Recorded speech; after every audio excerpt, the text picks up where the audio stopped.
By the time my father laughed, I already knew I was alone. It happened on a Tuesday night, 8:14 p.m., while I was standing in my kitchen in Oakland, California, holding my phone with both hands, like it might fall if I didn't. The message I'd sent sat there in our family group chat, neat and polite, carefully rewritten too many times to count. I had invited them to something that mattered. My name is Rachel Monroe. I was 31 years old then. And that was the moment I finally understood that in my family, I was never the main character. I was background noise. Before I go any further, let me pause for a second. If stories about family drama, quiet revenge, and delayed justice resonate with you, take a moment to like this video, subscribe to the channel, and leave a comment telling me where you're listening from. You don't have to, but if this story hits close to home, you'll want to stay. Now let me tell you how it all started. 3 weeks earlier, I received an email that changed everything. I was working late at my office. The lights dimmed automatically at 7 p.m. like they always did. I was a compliance analyst at a mid-sized biotech firm in Emeryville, earning $96,000 a year, overseeing regulatory filings that most people never thought about, but that could shut down an entire company if done wrong. I wasn't flashy. I wasn't loud. I was reliable, precise, invisible. My phone buzzed just as I was shutting down my computer. Congratulations, Rachel Monroe. You have been shortlisted as one of 5 finalists for the National Ethics in Industry Award. Ceremony to be held November 18th, New York City. Attendance required. I reread the email twice before it sank in. The award wasn't small. It came with a keynote panel, a live webcast, and a formal recognition by the Federal Trade Commission. My name would be published, my work cited. The investigation I'd quietly led over 18 months had prevented a multi-million-dollar cover-up. For the first time in my adult life, I thought, maybe now they'll see me. My family had always seen my younger sister, though. My parents, Daniel and Elaine Monroe, lived in Walnut Creek, in the same 4-bedroom house we'd grown up in. My sister, Lauren Monroe, was 29, a corporate attorney at a high-profile San Francisco firm. Her life was milestones and applause, promotions, engagement announcements, holiday dinners centered around her stories. Mine were usually summarized in one sentence. Rachel's still at that job. That night, after sitting with the email for almost an hour, I opened the family group chat, the one titled, Monroe's Forever. I attached the official invitation PDF. I wrote, "Hey everyone, I wanted to share some news. I've been selected as a finalist for a National Ethics Award through the FTC. The ceremony is November 18th in New York. It would really mean a lot to me if you could be there." I stared at the screen before hitting send. Then I did. For 12 hours, nothing happened. At 7:03 a.m., my mother Elaine read the message. No reply. At 7:19 a.m., Lauren read it. No reply. At 8:14 a.m., my father finally typed. "Rachel," he wrote. He always used my full name when he was being dismissive. "That's nice, but it sounds like one of those industry things. Not really worth flying across the country for, is it?" I felt my jaw tighten. Seconds later, Lauren chimed in. "Ugh, that's the same weekend as Daniel's firm retreat in Napa. Already booked." "You get it, right?" Smiley face. My mother didn't type a word. She reacted to Lauren's message with a heart. That was it. I stood in my kitchen for a long time, the hum of the refrigerator loud in the silence. Then my phone buzzed again. Dad had sent another message. "Besides, these awards are mostly politics. Real success doesn't need validation." I typed back 3 words. "It's okay." Really. I meant none of them. That would have been enough. It should have been enough to let it go. But family drama has a way of stacking moments, quietly, until one day they collapse under their own weight. Growing up, I learned early how favoritism worked in the Monroe household. When Lauren made honor roll, my father framed the certificate. When I graduated high school with a full academic scholarship, he asked where Lauren was going to dinner with her friends. When Lauren passed the bar exam, my mother threw a catered party. When I paid off my student loans at 28, no one noticed. I wasn't abused. I wasn't screamed at. That's what made it harder to explain. I was simply excluded. At Thanksgiving, my chair was always at the end of the table. At Christmas, my gifts were practical. socks, a planner, while Lauren opened jewelry and weekend getaways. I told myself it didn't matter. I told myself I was independent, that I didn't need approval. But that invitation to New York felt different. It wasn't just a ceremony. It was proof. Proof that the work I did in quiet rooms, reading contracts line by line, had value. I decided I would go anyway, alone, if I had to. 2 days later, my mother called. "Rachel," she said, her voice careful. "We're having a small family dinner this Sunday. Your father wants us all together." I knew what that meant. Lauren had news. I drove to Walnut Creek that evening, pulling into the familiar driveway just before 6 p.m. The lights were on.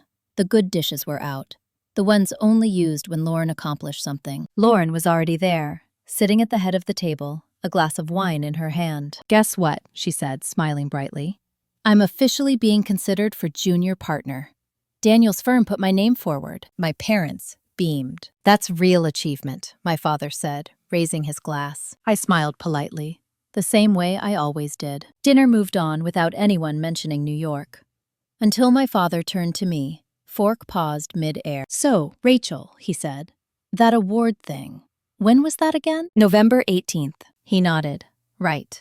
Well, I hope it's nice." Lauren laughed softly. "You'll have fun. New York's great this time of year." Something in her tone landed wrong. It wasn't dismissal. It was certainty. Certainty that I would always be lesser, that my life would never interrupt theirs. I looked around the table, at my parents, at my sister, at the people who were supposed to be my safety net, and I realized something had shifted. I wasn't hurt anymore. I was paying attention.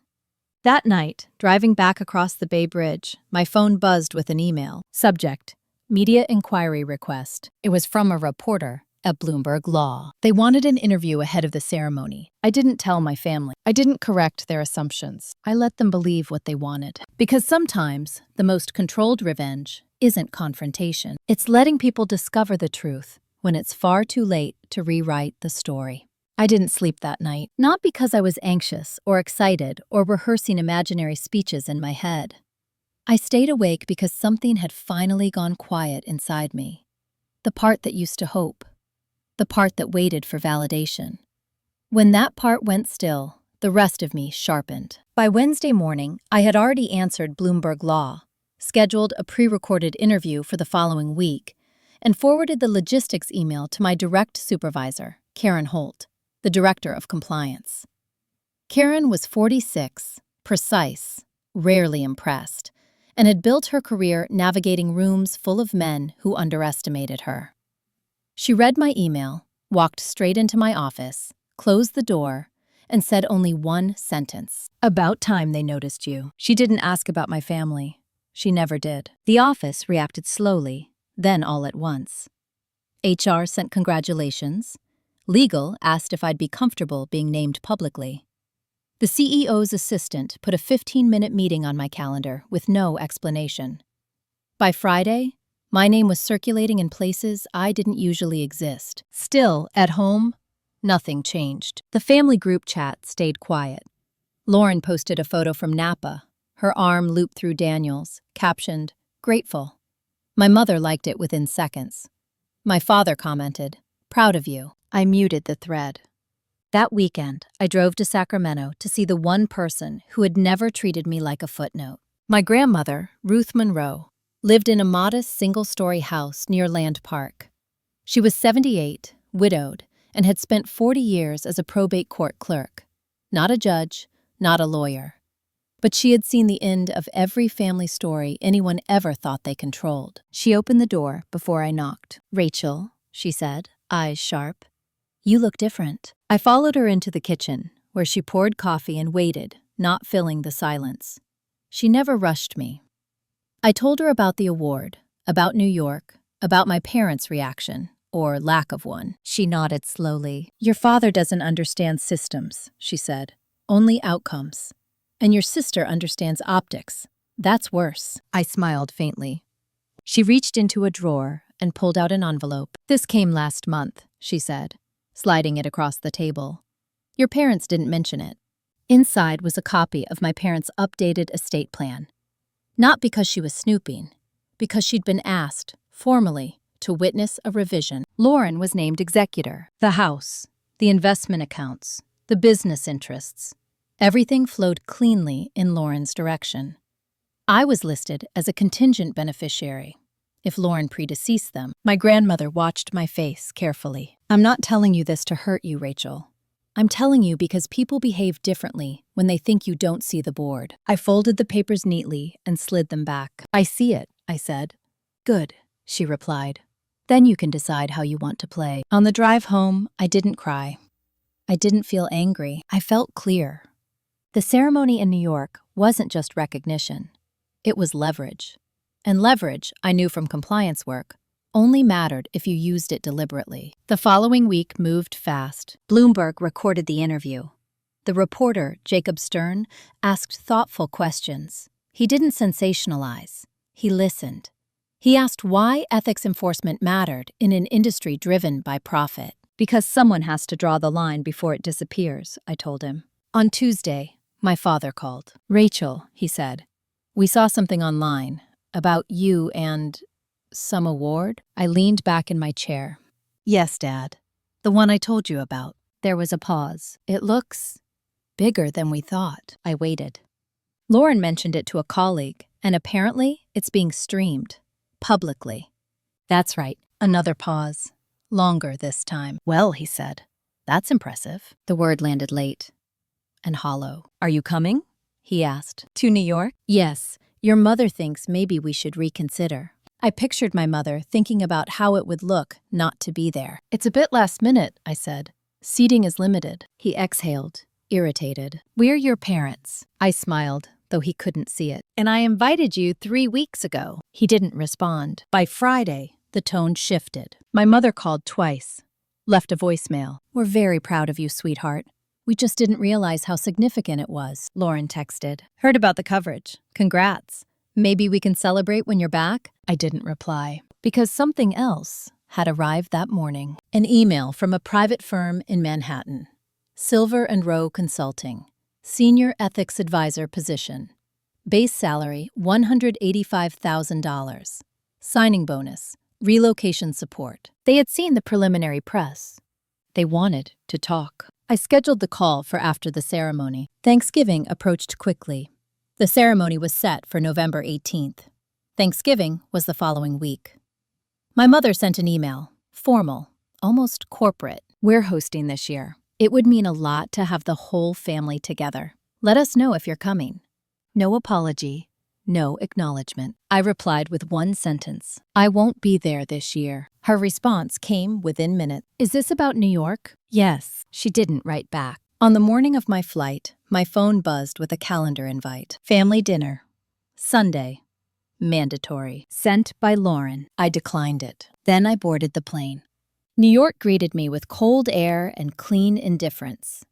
I checked into the hotel arranged by the organizers, changed into a navy suit I'd had tailored for the occasion, and sat on the edge of the bed for a moment. For the first time, no one from my family knew where I was, or what I was doing, or how close I was to stepping fully out of the role they'd assigned me. That evening, I received a text from my grandmother. I'll be watching. Whatever happens. Remember who you are. I typed back.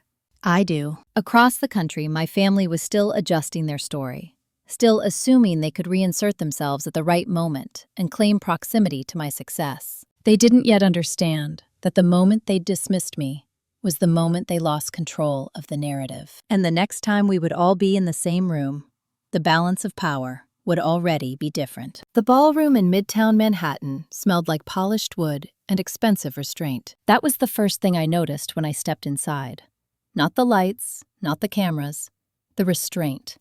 Hundreds of people trained to clap at the right time, smile at the right faces, and never betray surprise unless it was approved. I blended in easily. I always had. My name badge read Rachel Monroe, finalist. No company logo, no job title, just my name, floating on its own for once. The ceremony didn't start for another hour, but the pre-event reception was already humming. I accepted a glass of sparkling water, nodded through small talk, answered the same question 5 times. So what do you do exactly? I explained it the same way every time. Calm, Precise. No apology. Across the room, I spotted Jacob Stern from Bloomberg Law. He gave me a subtle nod. Nearby, a woman in her early 50s watched me with interest. Sharp eyes, no drink in hand, observing. She approached when the crowd thinned. "Rachel Monroe," she said. "I'm Vivian Cole, Federal Trade Commission, Office of Enforcement." I shook her hand. "I've read your case file twice," she continued. "You didn't just flag the issue. You documented intent. That's rare." "Thank you." She tilted her head slightly. "Do your parents know what you actually do?" The question landed cleanly.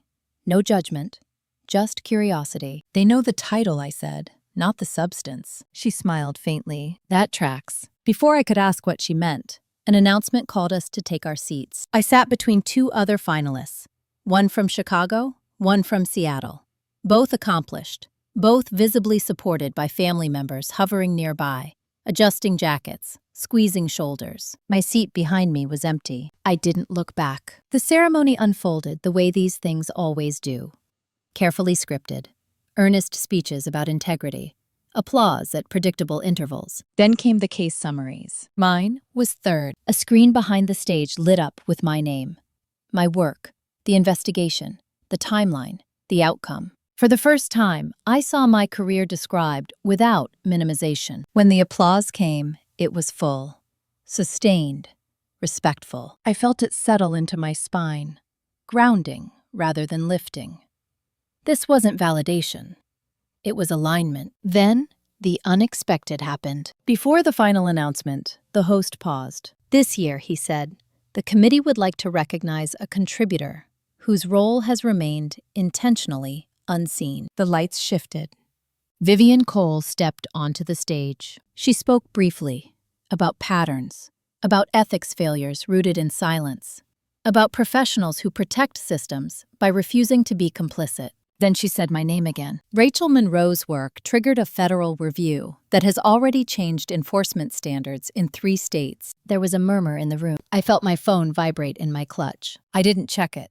The winner was announced moments later. It wasn't me. It didn't matter. What mattered was what happened next. Backstage, as people lined up to congratulate one another, Vivian found me again. "You handled that well," she said. "Handled what?" She raised an eyebrow. "The exposure." I smiled slightly. I'm used to being underestimated. Overcorrection doesn't scare me. She studied me for a moment. "If you're considering a change," she said, "there are doors that don't open unless someone has already watched you walk through fire." She handed me a card. On it was a name, a number, no title. That night, alone in my hotel room, I finally checked my phone. 32 missed calls. Text stacked on top of each other. My mother first. "Rachel, we're watching the live stream. Why didn't you tell us they'd mention you like that?" Then, my father. "This is bigger than you made it sound." Lauren followed. "Okay, wow. Didn't realize you were basically leading a federal case. Congrats, seriously." I scrolled. Voicemails, all unanswered. One text stopped me. From my father, again. "We should talk about Thanksgiving." I set the phone, face down. Across the city, in Walnut Creek, the Monroe household was unusually quiet. I learned this later, from my grandmother. They had watched the ceremony together, my parents on the couch, Lauren pacing. When Vivian said my name, my father leaned forward. "Did you know she did all that?" My mother shook her head. Lauren didn't speak. When the camera cut to me, composed, alone, applauded by people who clearly knew my worth, something shifted in that living room. Not guilt, fear. Because they realized they hadn't just underestimated me. They had excluded themselves from my life at the exact moment it became undeniable. The next morning, my mother sent an email. Not a text, an email. "Rachel, we're so proud of you, truly. Watching last night made us realize we haven't been as supportive as we should have been. We would love to celebrate properly. Thanksgiving would be a perfect time to reconnect as a family. Love, Mom." I stared at it for a long time. Then I forwarded it to my grandmother. She replied with one sentence. "Be careful. Pride that arrives late often wants something." I deleted the email. 2 days later, Silver and Rowe called. The offer was formal now. In writing. Senior Ethics Advisor, Manhattan. A seat at the table I'd been auditing from the outside for years. I accepted. I didn't tell my family. Thanksgiving came and went without me. They sent photos, smiling, forced. Lauren tagged me in a post. Missing my sister this year. So proud of everything she's doing. I didn't respond. December arrived with contracts, movers, and a quiet sense of inevitability. On December 12th, my grandmother called. Your parents updated their will again, she said. Lauren is still executor. But they added a clause. I closed my eyes. What kind of clause? A family business trust. Contingent on participation. Participation in what? Holiday gatherings. Public unity. Image, Rachel. Always image. I laughed softly. They think I'll come back for access. My grandmother didn't laugh. They don't understand that you've already walked away from the table they're setting. She was right. But the real test wasn't Thanksgiving. It was Christmas. Because that was when my parents planned to make their biggest announcement yet. And this time, they fully expected me to be there. They had no idea what I was about to do instead. The Christmas invitation arrived by certified mail. That alone told me everything. My mother, Elaine Monroe, had always believed that formality could substitute for sincerity. A cream-colored envelope. Thick paper. My name typed, not handwritten. As if distance could be bridged with presentation. I opened it standing by the window of my new apartment in Manhattan. The city still unfamiliar. The silence intentional. Rachel, we're hosting Christmas Eve this year. Dinner at 6. There will be an important family announcement. It would mean a great deal to your father and me if you were there. Love, Mom. No apology, no acknowledgement of absence, just expectation. I folded the letter once, carefully, and set it on the counter. The important family announcement wasn't hard to guess. My parents had been laying the groundwork for years. The trust, the optics, the way Lauren had suddenly started tagging me on social media after the ceremony, as if proximity could be retroactively claimed. They were preparing to unveil something. A restructuring, a transition, a future in which Lauren stood at the center and I was meant to orbit quietly again. What they didn't know was that I'd already been planning my own announcement. Silver and Row had moved fast. I started December 1st. My office overlooked Bryant Park. My badge opened doors I'd spent a decade studying from the outside. My name was now attached to policy, not just compliance. On December 10th, Vivian Cole called. We're finalizing a task force, she said. Public-private collaboration, ethics oversight. I recommended you. I didn't pretend to be surprised. She continued. We'll announce it before the end of the year, press included. When she hung up, I checked my calendar. December 24th, Christmas Eve. I smiled for the first time in days. 3 days before Christmas, Lauren called. Rachel, she said brightly, too brightly. Did you get Mom's letter? I did. So, are you coming? I paused, letting the silence stretch just long enough. I haven't decided. She exhaled sharply. Look, I know things have been weird, but this is important. Dad's announcing the formal transition of Monroe Financial Holdings. It's a big deal. There it was. Monroe Financial Holdings was the family business. Regional investment firm. Quiet. Conservative. Profitable. My father had built it over 30 years. Lauren had been positioned as successor since law school. And you want me there for optics, I said. She laughed, but it sounded strained. No, I want you there because you're family. I didn't argue. I just said, I'll let you know. After the call, I forwarded the invitation to my grandmother. She called me immediately. They're moving faster than I expected, she said. Your father's health isn't what he lets on. I leaned against the counter. Is he sick? Not sick. Afraid. Losing relevance does that to men like him. I looked at the skyline, the city pulsing with lives that didn't know mine. What happens if I don't go? She didn't hesitate. They'll announce without you. They'll frame your absence. And they'll expect you to fall back in line later. I nodded, even though she couldn't see me. And if I do go, she sighed, then you decide what they lose. Christmas Eve arrived, cold and clear. I boarded a morning flight to San Francisco. Not because I wanted to be there, but because timing matters. Leverage depends on presence. At 5:58 p.m., I walked into my parents' house. The same wreath, the same candles. The same curated warmth. Lauren was already there, dressed carefully. My father, Daniel Monroe, stood near the fireplace holding court. My mother hovered, adjusting details no one else noticed. "Rachel," my mother said, relief flashing across her face before she masked it.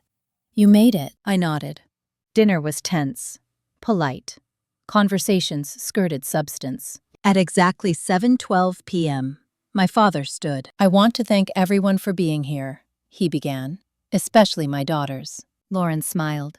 "As many of you know," he continued, "I've been thinking a lot about legacy, about what comes next." He gestured to Lauren. "I'm proud to announce that effective January 1st, Lauren Monroe will assume the role of managing partner at Monroe Financial Holdings." Applause filled the room. Neighbors, colleagues, friends. Lauren stood, gracious, practiced. "Thank you, Dad. I promise to honor what you've built." My father turned to me. "Rachel," he said, "we hope you'll support your sister in this next chapter." Every eye in the room shifted to me. This was the moment they expected: gratitude, compliance, quiet acceptance. I smiled. "Of course," I said. "Congratulations, Lauren." The room relaxed. Then I added, "I actually have an announcement too." Silence. My mother stiffened. I reached into my bag and pulled out a folder. "No theatrics, no rush. As of January 1st, I said, I'll be serving as senior ethics advisor to a joint task force between the FTC and 3 private firms, including Silver & Rowe. It's a public appointment." Murmurs rippled. I continued calmly. "The role requires independence from any financial entities with potential conflicts of interest." My father frowned. "What are you saying?" I met his eyes. "I'm formally declining any involvement in Monroe Financial Holdings, present or future, including trusts, contingencies, or advisory roles." The room went still. Lauren's smile faltered. Dad took a step toward me. "Rachel, don't be dramatic." I wasn't. "This isn't punishment," I said evenly. "It's alignment. My work requires distance. And frankly, I no longer want proximity for its own sake." My mother's voice trembled. "We were going to include you more." I nodded. "I know. That was the problem." I turned to leave, pausing at the door. "Enjoy your evening," I said. "And congratulations again." Outside, the air was sharp, clean. My phone buzzed before I reached the car. A text from Vivian Cole. "Press release goes live in 10 minutes. You ready?" I looked back once, at the house glowing with warmth that had never been mine. I typed back, "Always." Inside, my family stood frozen, surrounded by witnesses, finally understanding that the narrative they'd controlled for decades had shifted without their consent. And this time, there would be no rewriting it. The press release went live at 7:34 p.m. Eastern. I was already back in the car, driving toward the airport, when my phone began to vibrate against the center console.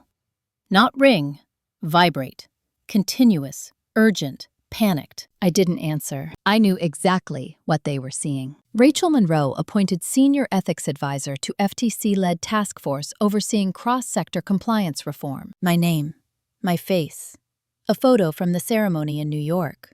Quotes, context, authority, and, buried cleanly in paragraph 4, a single line that mattered more than the rest. Monroe will recuse herself from all private financial interests tied to Monroe Financial Holdings due to potential conflicts of interest. That sentence was written by Silver & Rowe's legal team, reviewed by the FTC, approved by me. It wasn't emotional. It wasn't accusatory. It was irreversible. By the time I reached the airport, I had 14 missed calls from my mother, 6 from my father, and 1 from Lauren. I read the text from Lauren first. "What the hell was that?" I didn't reply. At the gate, I checked in, boarded early, and took my seat by the window.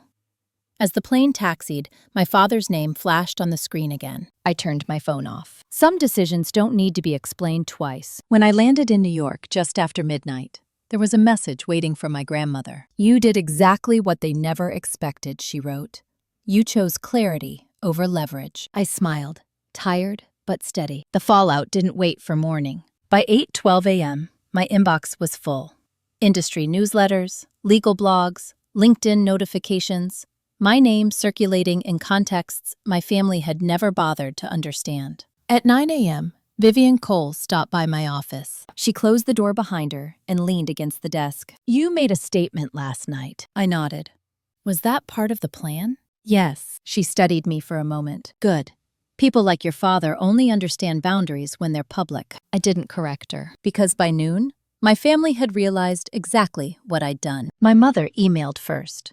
Not a call, an email. Rachel, your father is extremely upset. You blindsided us. This could have been handled privately. Families don't air things like this publicly. I stared at the screen. Publicly. As if my name hadn't been used quietly for years. As if exclusion wasn't a form of communication. I replied with one sentence. I didn't air anything. I stepped away. Her response came 10 minutes later. You've embarrassed us. I closed the email. At 2:47 p.m., Lauren finally called again. I let it ring out, then answered on the third attempt. Rachel, she said, her voice tight. Do you have any idea what this is doing? I leaned back in my chair. To what? To the firm? To Dad? To me? There it was. I listened. Clients are asking questions. About conflicts. About optics. About why you felt the need to make a statement. I didn't feel the need, I said. I was required to. By whom? By myself, she scoffed. You always do this. You act like you're above us. I smiled faintly. No, Lauren. I just stopped standing underneath you. Silence. She lowered her voice. Dad's talking about revising the trust again. I already declined it. You don't get to just walk away and still control the story. I looked out at Bryant Park. People skating in careless circles. I'm not controlling anything. I'm just not participating anymore. She hung up on me. That afternoon, my grandmother called. Your father came by, she said calmly. I closed my eyes. How was he? Angry. Confused. Hurt in the way people are when they realize their authority was conditional. Did he say anything useful? She paused. He asked if I thought you'd come back, if things were different. I exhaled. And what did you tell him? That you already have. He didn't understand. He will, she said. Eventually. Or he won't. Either way, you're not responsible for his timeline. Christmas passed quietly for me. No family dinner, no forced cheer. I worked. I slept. I walked the city. I learned the rhythm of my new life. On December 29th, an article ran in a national outlet. When ethics comes home. Why one advisor walked away from her family's firm. It didn't name my parents. It didn't need to. But people connected the dots. A week later, Silver & Rowe received a formal inquiry from Monroe Financial Holdings' largest institutional client.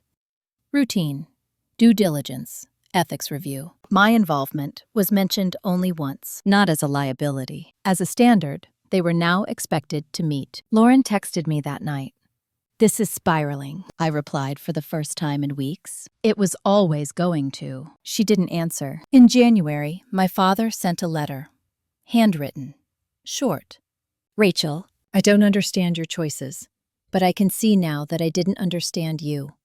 I hope someday we can talk without lawyers or headlines. Dad. I placed it in a drawer and left it there. Not because I was angry.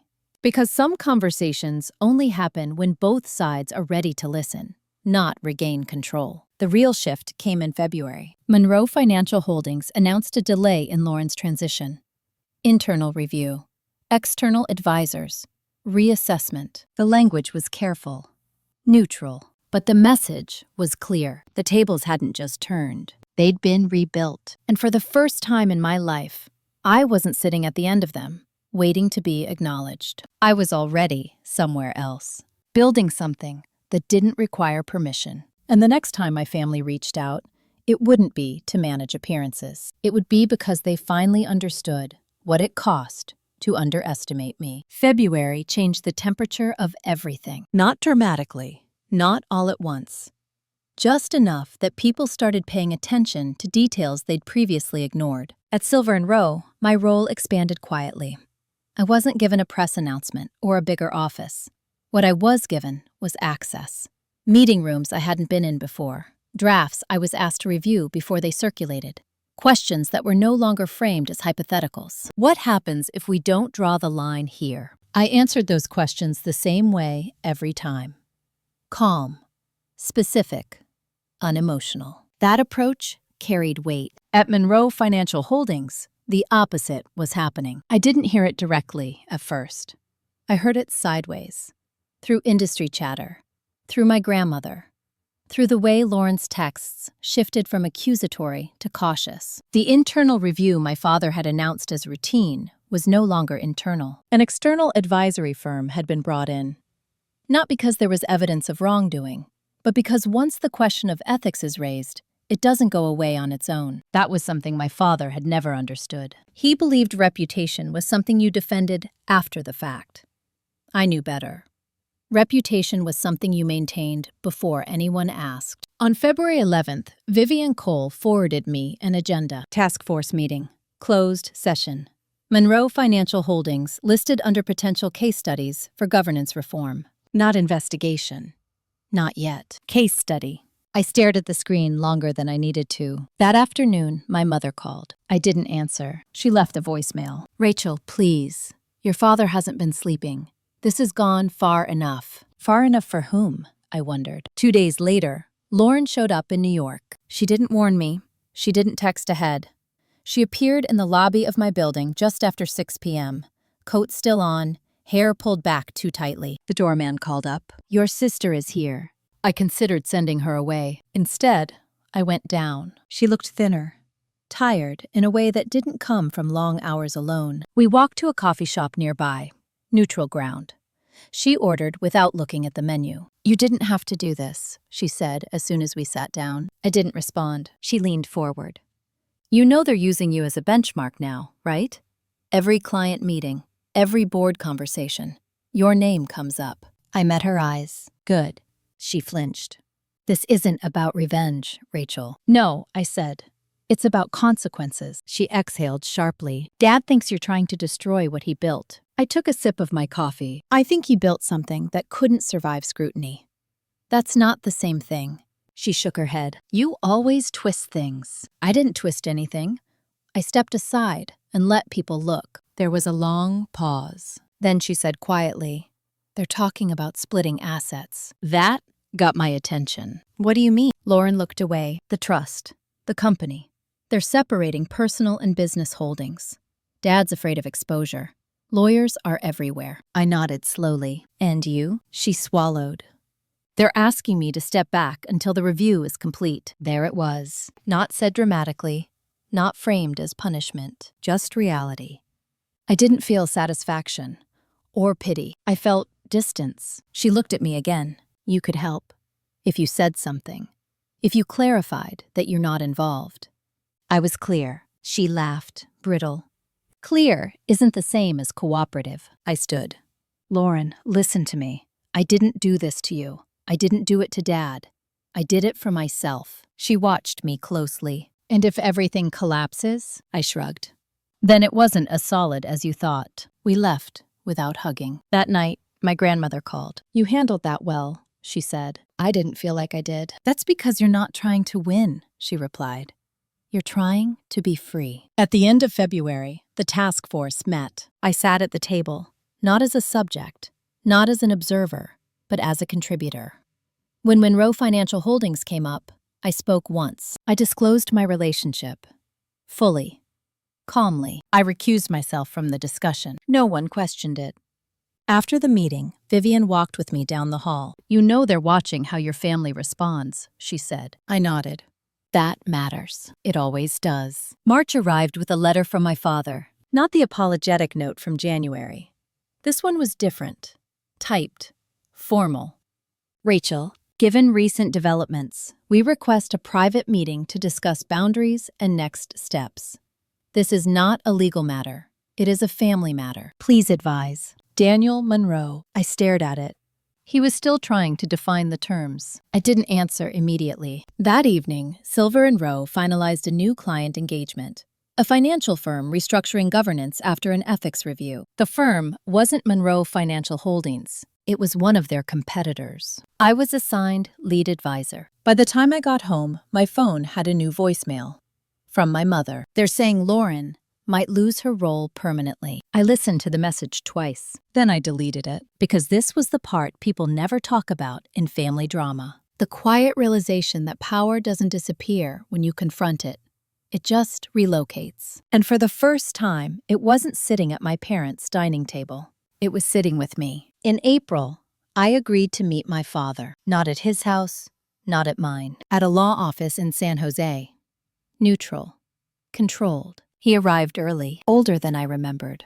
Smaller. We shook hands. No hug. He sat across from me, hands folded. "You've made things very difficult," he said. I nodded. "I didn't do it to hurt you." "That's not comforting." I leaned forward. "I know." He studied me for a long moment. "What do you want?" It was the first honest question he'd ever asked me. I answered without hesitation. "Nothing from you." He blinked. "Then why are we here?" "Because you asked for boundaries." He frowned. And this is it. I won't protect you. I won't undermine you. I won't participate. I'll do my work, and you'll do yours. He sat back, absorbing that. "You don't care what happens to the company?" I met his eyes. "I care what happens to people who are honest about how they build things." He didn't argue. When we stood to leave, he said quietly, "I never saw you." I paused. I know. That was the most truthful thing he'd ever said. By the time I walked out, I understood something clearly. The reckoning wasn't over, but it no longer belonged to me. And that was the most powerful position I'd ever held. By April, the story had stopped being about me. That was how I knew it had worked. When your name no longer leads the headline, when people stop asking how you feel and start asking how systems failed, you've stepped out of the emotional center and into structural consequence. That's where real change lives. At Silver & Rowe, I was no longer introduced as the new hire. I was the one partners deferred to when conversations drifted into gray territory. When clients asked how much transparency was too much. "There is no too much," I told them. "There's only inconvenient." They didn't always like that answer. They always respected it. In Walnut Creek, the Monroe household had become quiet in a different way. My grandmother filled me in, carefully, without commentary. Lauren moved out of her parents' house and into a temporary apartment in San Mateo. The firm delayed her transition indefinitely. Clients requested separate counsel. Her name still carried weight, but now it came with questions attached. My mother stopped hosting lunches. My father stopped attending golf outings. Reputation doesn't collapse loudly. It thins. One evening in mid-April, Lauren called again. Her voice was different this time. No edge, no urgency. "Just tired. Can we talk?" I agreed. We met in Palo Alto. Neutral. Anonymous. A cafe with no history. She arrived without makeup. No heels. No armor. I didn't comment. "They want me to take a leave," she said, staring at her hands. "Officially voluntary." I nodded. "They're saying it's about optics." "It usually is." She looked up. "Do you hate me?" The question surprised me. "No." She searched my face as if expecting a cat. "Then why didn't you warn me?" I considered the question. "Because you never listened when I spoke quietly. And I didn't want to shout." She swallowed. "I thought you were just fine, doing your thing." I smiled faintly. "I was." "That didn't mean I was invisible." She nodded slowly, absorbing something that should have been obvious years ago. "Dad wants to sell part of the firm," she said.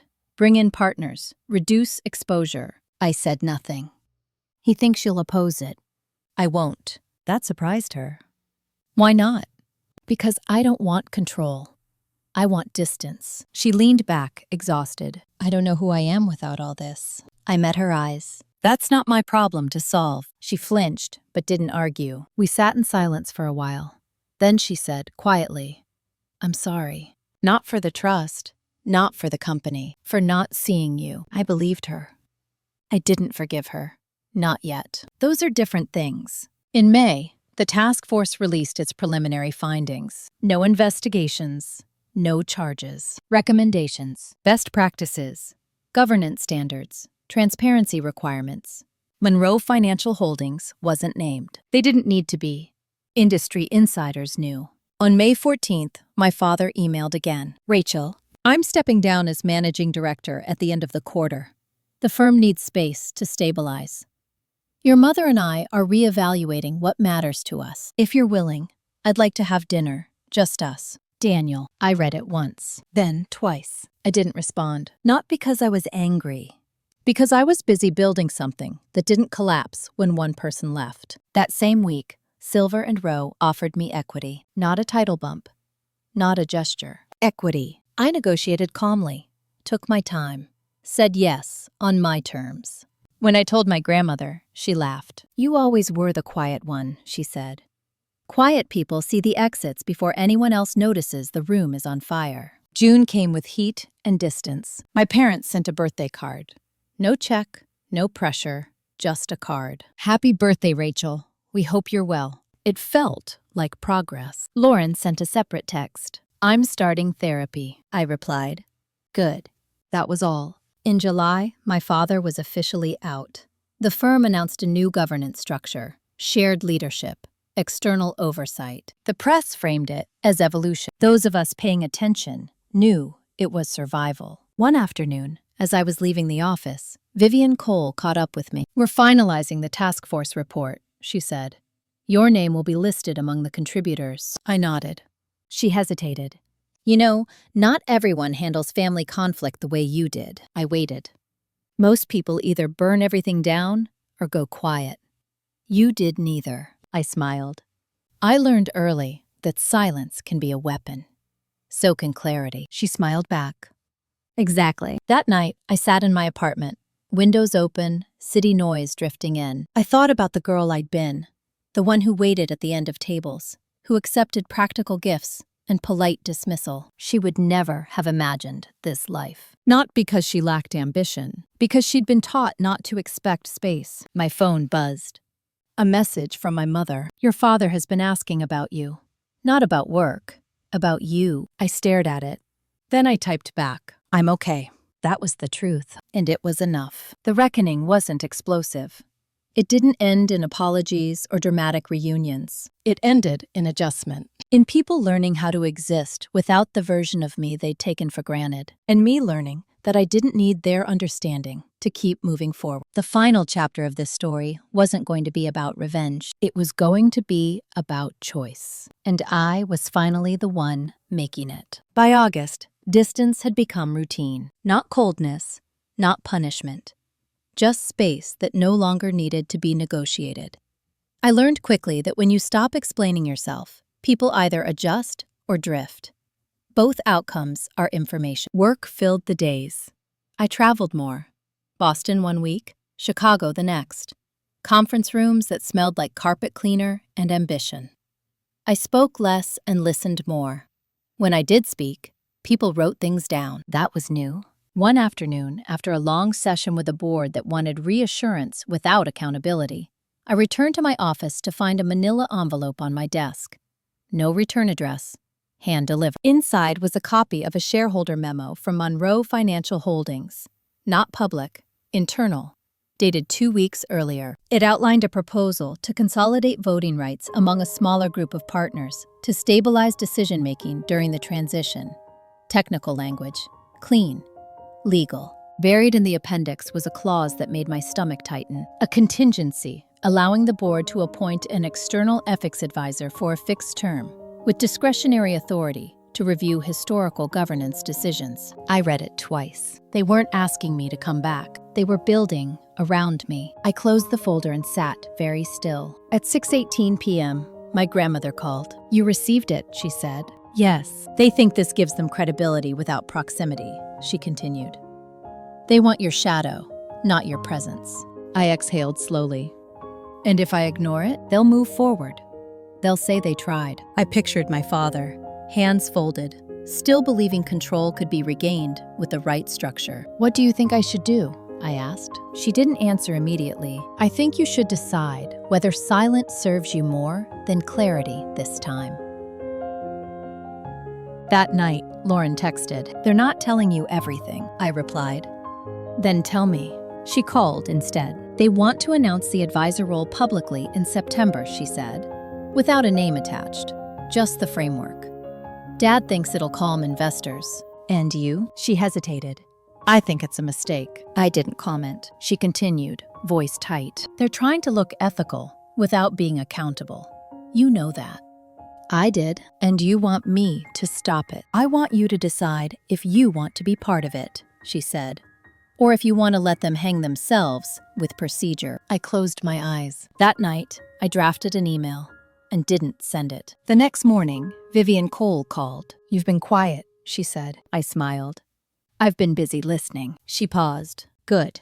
Because something's crossing my desk that touches close to home for you. I didn't interrupt. Monroe Financial Holdings submitted a voluntary compliance framework for review. They want our endorsement. My jaw tightened. Endorsement is not approval, she added.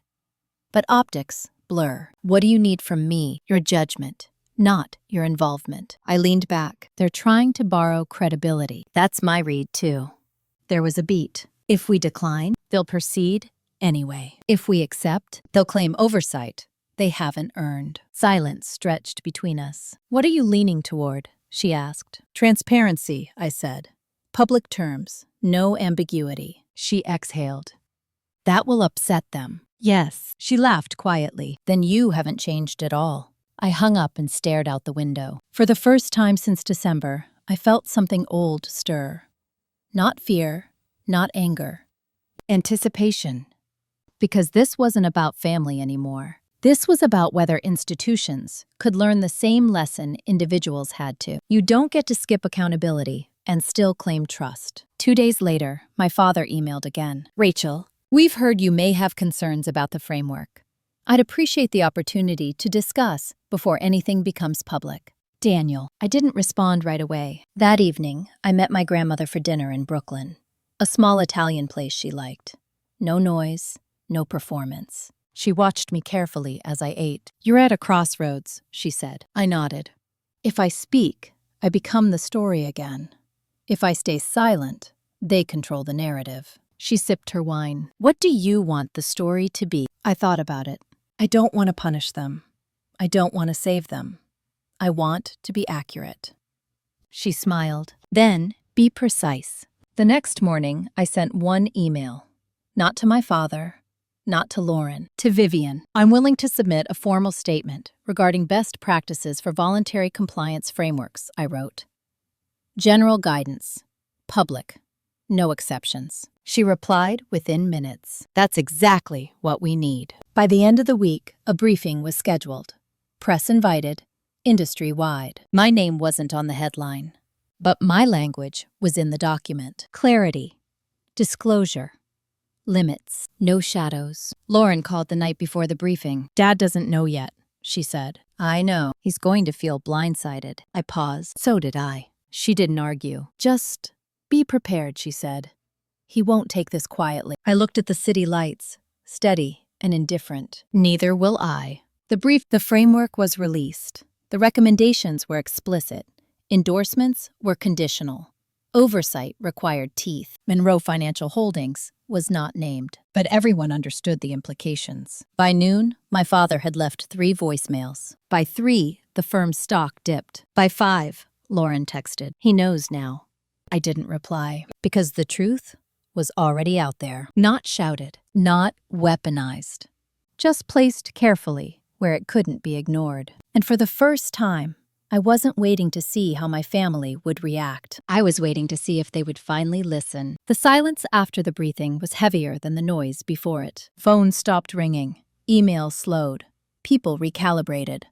That's what happens when a narrative loses its shortcuts.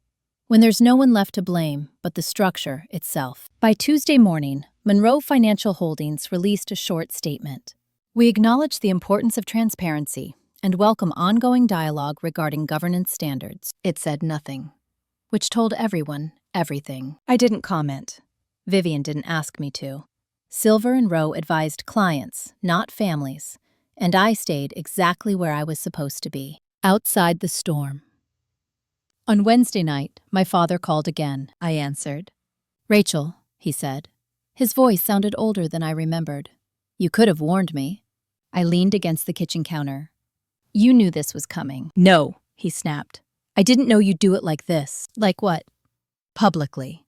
Professionally. Without giving us a chance to adjust. I closed my eyes briefly. You've had 30 years to adjust. Silence. Then, quieter. Do you understand what you've cost us? I opened my eyes. Yes. Do you understand what it cost me to stay silent? He didn't answer. You don't get to ask for courtesy now, I continued. When you taught me my place by ignoring me in private for decades. His breath was audible through the phone. I never meant to hurt you. I know, I said. That doesn't change the impact. He was quiet for a long time. "What do you want now?" he finally asked. I didn't hesitate. "For you to stop expecting access to my choices." That sounds like punishment. It's not. It's distance. He exhaled slowly. "Your mother is devastated." I didn't respond. Lauren called later that night. "He's not sleeping," she said. "He keeps replaying everything. The ceremony, Christmas, the briefing." Good, I thought. Reflection takes time. Out loud, I said, "That's not my responsibility." She sighed. "I know, I didn't realize how deep it went." Neither did I.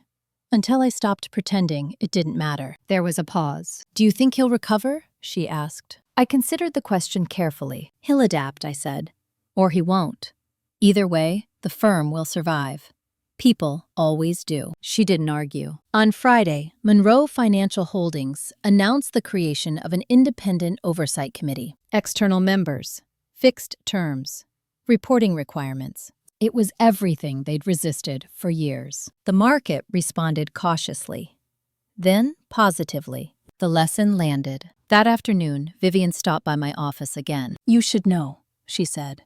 "They asked if you'd consider serving on the committee." I laughed once, quietly. "No." She smiled. "I told them that." "Thank you." She studied me. "You could have taken that seat, controlled the outcome."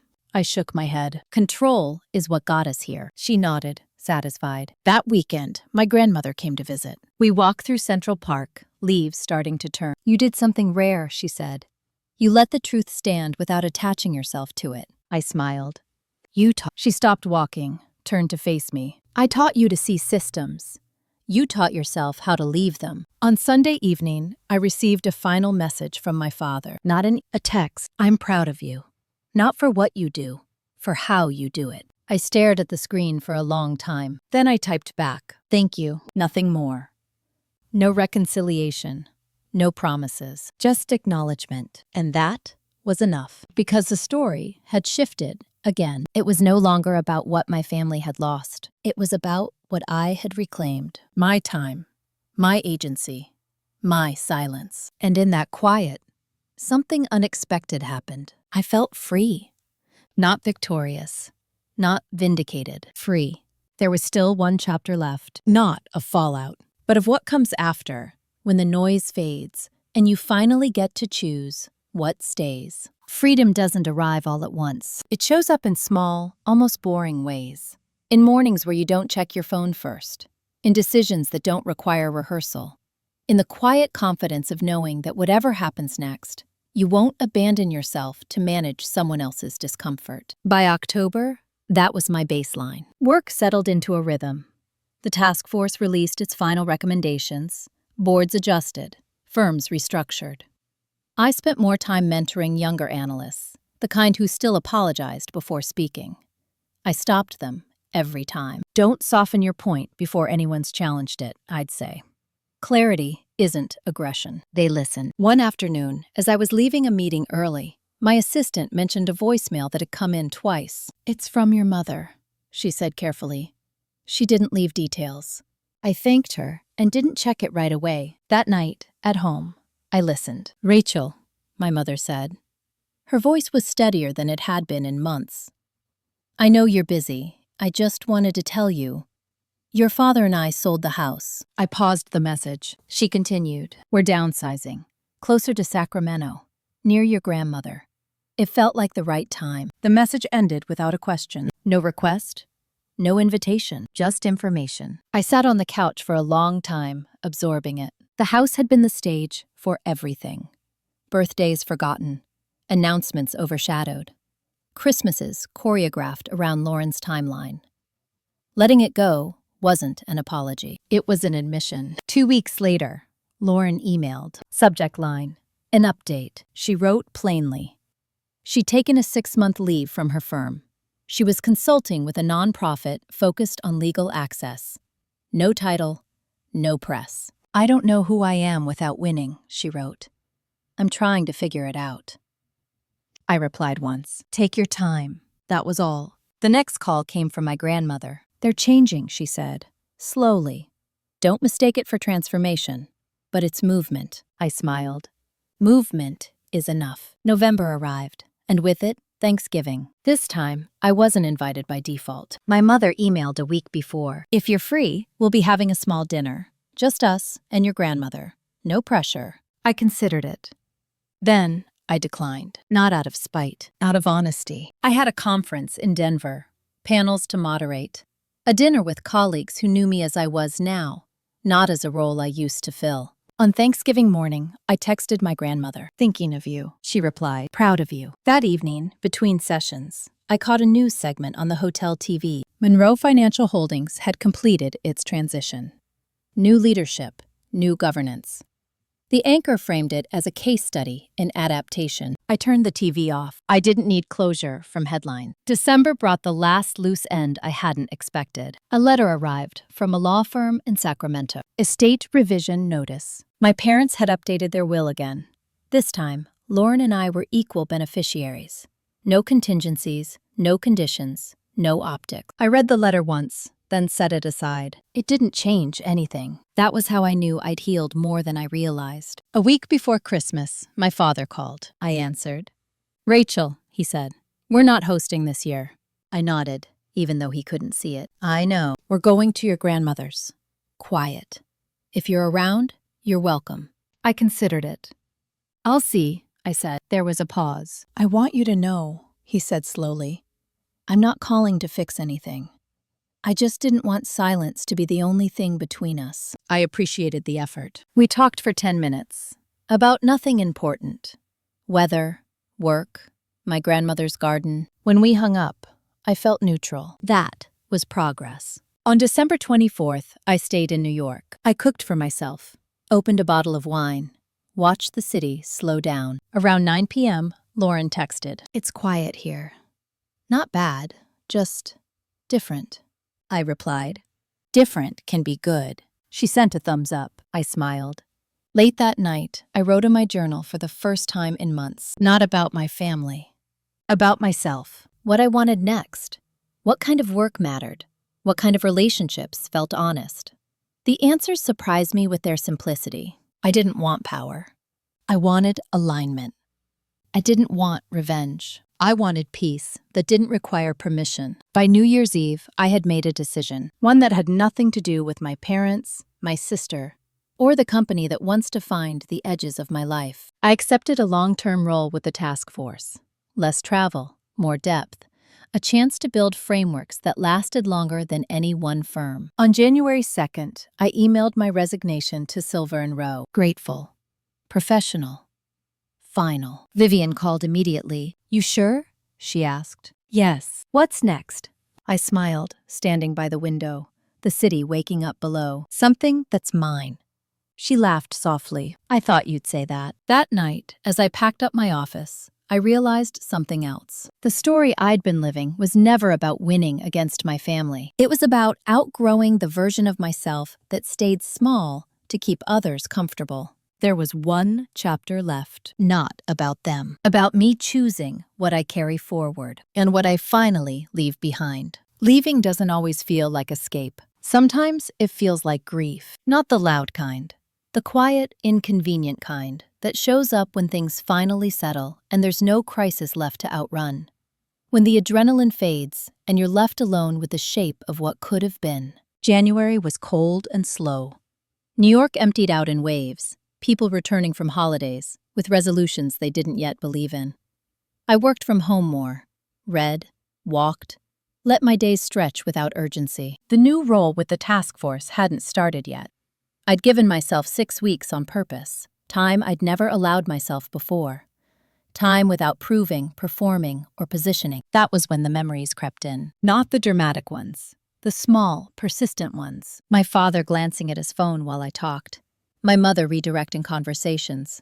Lauren assuming I'd adjust, because I always had. I let the memories surface, without arguing with them. That was new too.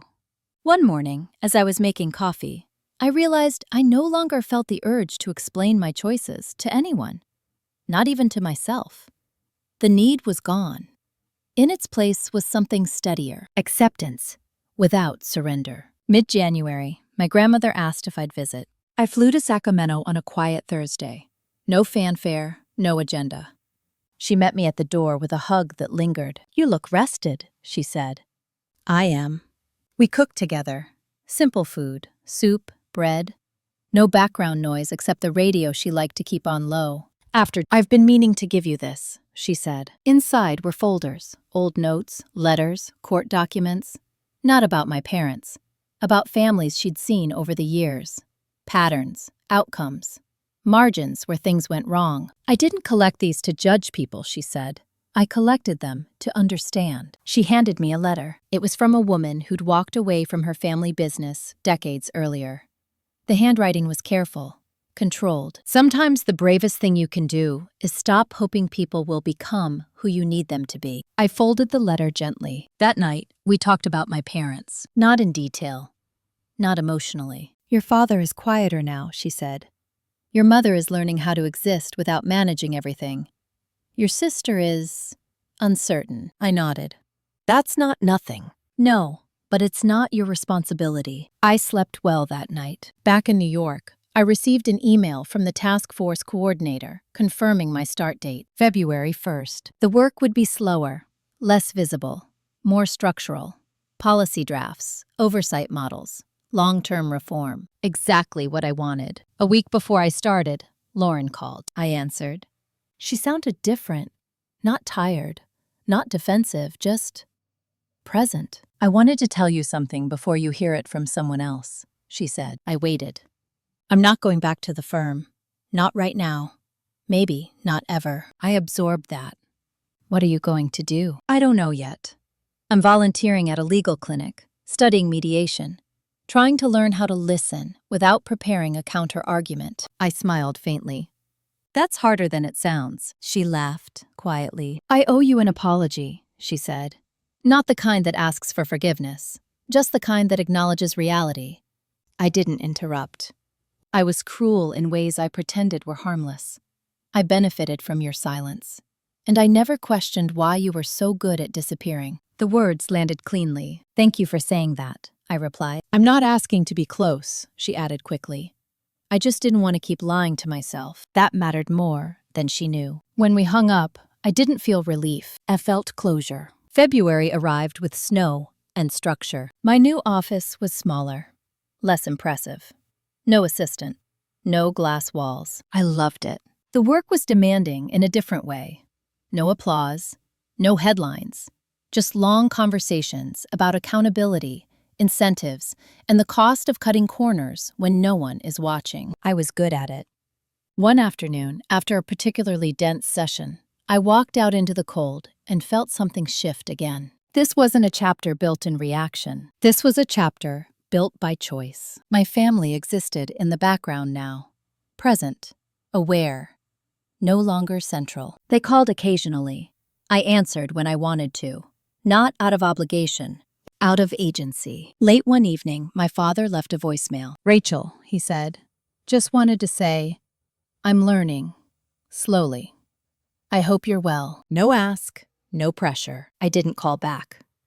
Not because I was withholding, because sometimes acknowledgement doesn't require response. On the last Friday of the month, I went out to dinner alone, a small place near my apartment. Familiar, unremarkable. As I waited for my food, I caught my reflection in the window. Calm, grounded, unburdened. I thought about revenge, how people imagine it as confrontation, exposure, humiliation. But the truth was simpler. The most effective revenge I'd ever taken was living without needing my family's approval, not proving them wrong, not punishing them, just no longer organizing my life around their blind spots. That night, as I walked home, I realized the story I'd been telling myself for years had quietly ended. The one where I was waiting to be chosen. There was only one chapter left, not about conflict, about what comes after healing, when you finally stop looking back and start deciding what kind of life you want to build next. And this time, I wasn't going to rush it. By the time spring returned to New York, I'd stopped thinking of my life in chapters. That was the final shift. When you're still healing, you measure progress in segments, before and after, then and now. But once the wound closes, you stop narrating it. You just live inside what's next. March came quietly. No announcements, no reunions, no dramatic phone calls that demanded interpretation, just days that belonged to me. I settled into the work fully. The task force wasn't glamorous. It didn't reward ego. It rewarded patience. Drafting language that would outlast leadership changes. Designing accountability that didn't depend on personalities. Making it harder for people to pretend they didn't know better. I found a strange satisfaction in that. Not power, responsibility. On a Wednesday afternoon, after a long session with policy advisors, I walked back to my apartment through streets lined with early blossoms. People rushed past me, absorbed in lives I didn't need to compare myself to anymore. That urge was gone. I cooked dinner slowly that night, opened the windows, let the city breathe around me. For the first time in years, I wasn't bracing for the next interaction with my family. I wasn't rehearsing conversations in my head. They existed now, as people, not obligations. My mother called once that week. I answered. We talked about her new neighborhood, about my grandmother's tomatoes, about nothing that needed fixing. Before hanging up, she said, quietly, "I'm glad you're doing work that matters to you." Not proud, not apologetic. Present. That was enough. Lauren sent an email later that month. No subject line. She'd been accepted into a mediation training program. She wrote about sitting in silence during sessions, about how uncomfortable it was not to perform, not to win, about learning that being right wasn't the same as being effective. I didn't reply immediately. When I did, I wrote one line. Growth isn't loud. Keep going. My father remained distant, respectful, occasionally present in the background of updates from my grandmother. I didn't push, I didn't pull. I let him exist where he was. That, too, was new. One Saturday in April, my grandmother visited me in New York. We walked, ate lunch, sat in a small park and watched people pass. "You seem settled," she said. "I am." She studied me. Not numb, not guarded, just settled. I smiled. That took practice. She nodded. Most people think revenge is about reclaiming power. They're wrong. It's about reclaiming self-trust. I looked at her, surprised. "You taught me that." She smiled. "I reminded you of what you already knew." That evening, after she left, I sat alone with my thoughts and realized something else. The version of myself that needed my family to change in order to feel whole no longer existed. And because of that, their changes, whatever they were, didn't threaten or define me. That was the real ending. Not reconciliation. Not estrangement. Independence. In May, I was asked to speak at a small conference. Not as an expert, as a case study in ethical decision-making under personal pressure. I stood at the podium and told the truth. Not about my family specifically. About what happens when people confuse loyalty with silence. When they mistake proximity for entitlement. When they think love means access without accountability. I didn't dramatize it. I didn't need to. Afterward, a woman in her 40s approached me. She looked tired in a familiar way. "Thank you," she said. "I've been shrinking myself to keep peace for years. I didn't realize I was allowed to stop." "You are," I said. "You just have to be willing to live with the discomfort of other people's disappointment." She nodded, like something had clicked. That moment stayed with me, because that was the real point of everything I'd been through. Not the family drama. Not the betrayal, not even the delayed justice. It was the permission to choose myself without theatrics, without cruelty, without apology. By summer, my life felt full in a way that didn't need explanation. Work that mattered, relationships that were honest, silence that was peaceful, not punishing. One evening, as I was organizing old papers, I found the certified Christmas invitation my mother had sent months ago. The one that had felt so heavy at the time. I looked at it for a long moment. Then I threw it away. Not out of anger, out of irrelevance, because that version of me no longer existed. If you've stayed with me until now, I want to pause and say this. If you've ever been the overlooked one, the reliable one, the one expected to adjust while everyone else took up space, you're not invisible. You were just surrounded by people who benefited from you being quiet, and you don't owe them the rest of your life. The best revenge isn't confrontation. It isn't exposure. It isn't winning the argument. It's building a life so aligned, so grounded, that their approval becomes optional. If this story resonated with you, I'd love to hear your thoughts. Leave a comment and share the moment you chose yourself instead of someone else's expectations. And if you want more stories like this one, take a moment to like and subscribe. There's another story waiting for you, and I think it might feel familiar too. Thank you for listening. This was my story, and it ends exactly where it should, with me